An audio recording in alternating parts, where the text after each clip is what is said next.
Jadi kalau kita perhatikan hmm, dalam apa ya, komponen rangkaian itu ada L dan ada C. Kalau kita melihat hmm, sifat kedua rangkaian tersebut, dia memiliki perbedaan yang saling bertolak belakang. Kalau kita melihat ada apa ya, analisis rangkaiannya, L itu dia berupa magnet, kumparan magnet. Sedangkan C itu medan medan listrik gitulah. Oh, kalau L medan magnet, C medan listrik. Itulah secara mudahnya kita membedakan. Kalau kita lihat rangkaian yang ada ini, kombinasi induktor dan kapasitor membentuk suatu rangkaian LC. Jika kapasitor dalam keadaan terisi, maksudnya kapasitor ini sedang diisi muatan, dia berisi penuh, maka ketika saklar es ini ditutup, akan ada aliran muatan atau arus pada rangkaian. Nah, perubahan arus dalam rangkaian menimbulkan gegel, induksi pada induktor. Nah, gitu. Jadi, C ini kan kapasitor berisi muatan listrik, sehingga pada kutubnya itu atau kedua lempengan itu menghasilkan ada tegangan. Kemudian kalau dibuat rangkaian tertutup, artinya disambungkan karena saklarnya ditutup, maka arus dari arus C tadi atau muatan dari C ini akan mengalir mengisi L, mengisi L. Nah, setelah mengisi L, maka akan timbul tegangan pada kedua ujung L ini dan akan timbul medan medan magnet.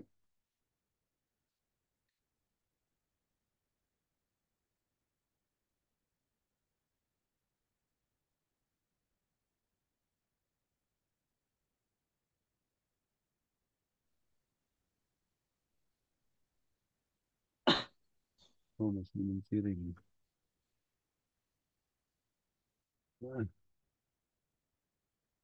Nah, artinya gini, eh, ketika dia dihubungkan secara tertutup gini, kita kan tahu bahwa C atau kapasitor itu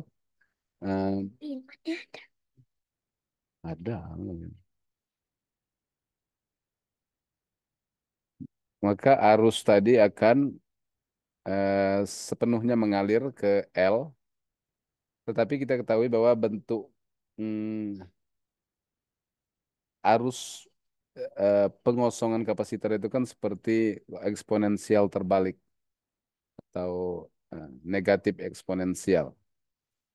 Maka semakin lama semakin kecil tegangan kapasitor, arus kapasitor ini. Maka dalam rumus hukum Kirchhoff yang pertama, bahwa dalam suatu rangkaian tertutup, eh, jumlah tegangan itu sama dengan nol. Maka tegangan di C ditambah tegangan di L itu sama dengan nol. VC tambah VL sama dengan nol. Atau VC sama dengan negatif VL.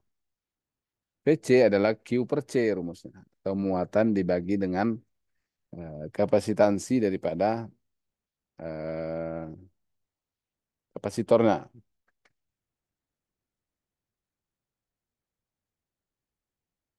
Sedangkan VL itu adalah negatif L kali DI per DT.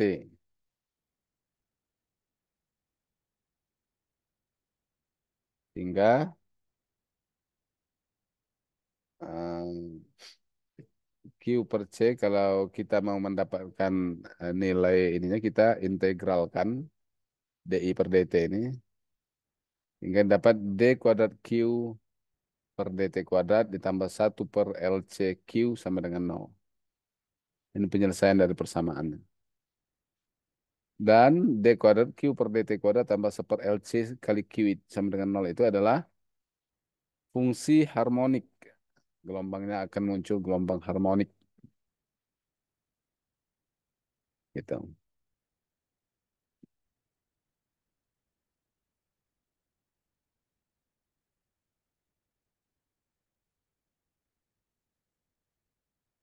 Maka persamaan diferensialnya D kuadrat Q per DT kuadrat tambah 1 per LC Q sama dengan nol. Dan solusinya adalah fungsi Q atau muatan fungsi T Q0 cos omega T tambah pi nol. Maka arus pada rangkaian juga berosilasi, yakni dq per dt. Itu arus sama dengan IT sama dengan eh, dq0 cos omega T tambah pi nol atau sama dengan minus I0 sin omega T tambah theta nol.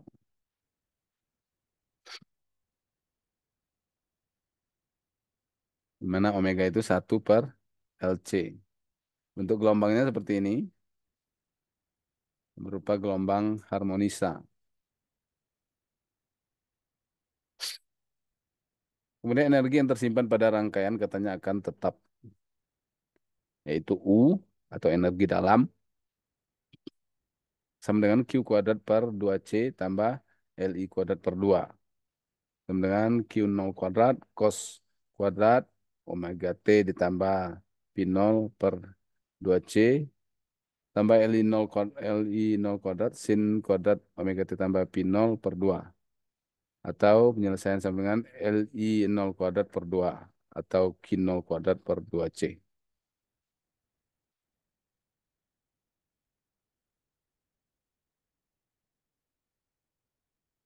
Osilasi analogi dengan osilasi harmonik pada sistem pegas massa. Jadi osilasi pada rangkaian secara listrik ini itu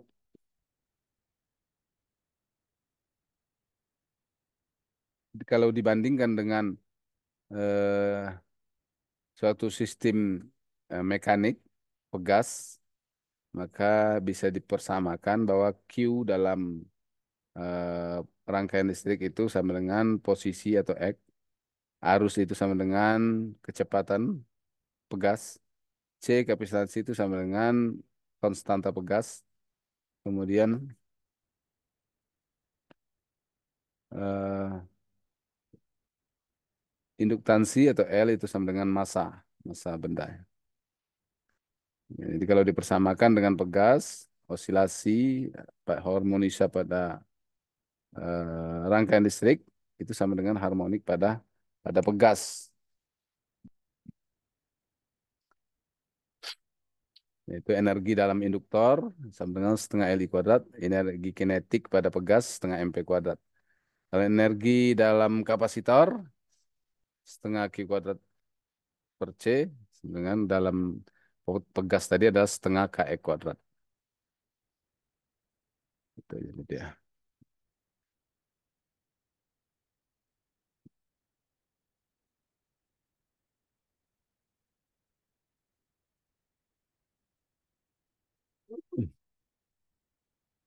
Kemudian kalau rangkaian RLC tanpa GGL artinya tanpa baterai, maka dia akan sama seperti tadi rumusannya, cuma dia berbeda itu ada R.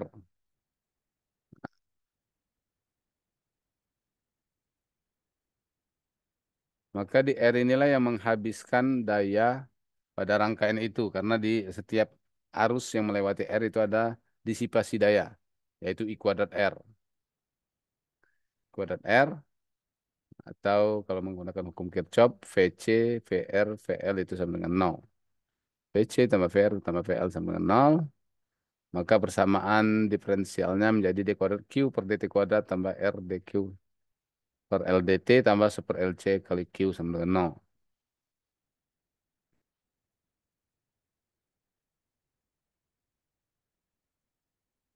Maka gelombang yang dihasilkannya adalah gelombang yang teredam. Artinya semakin kecil dia akan, semakin lama akan semakin kecil dan bahkan lurus nanti habis. Ini dia apabila rangkaian RLC. Kenapa? Karena ada R yang menghabiskan energi di dalam rangkaian itu. Itulah makanya dia makin lama makin habis sampai nanti habis.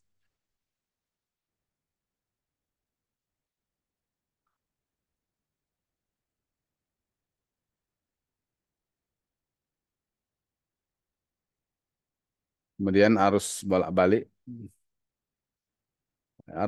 itu dihasilkan oleh generator. Kemarin kita sudah mengenalnya dengan hukum Faraday.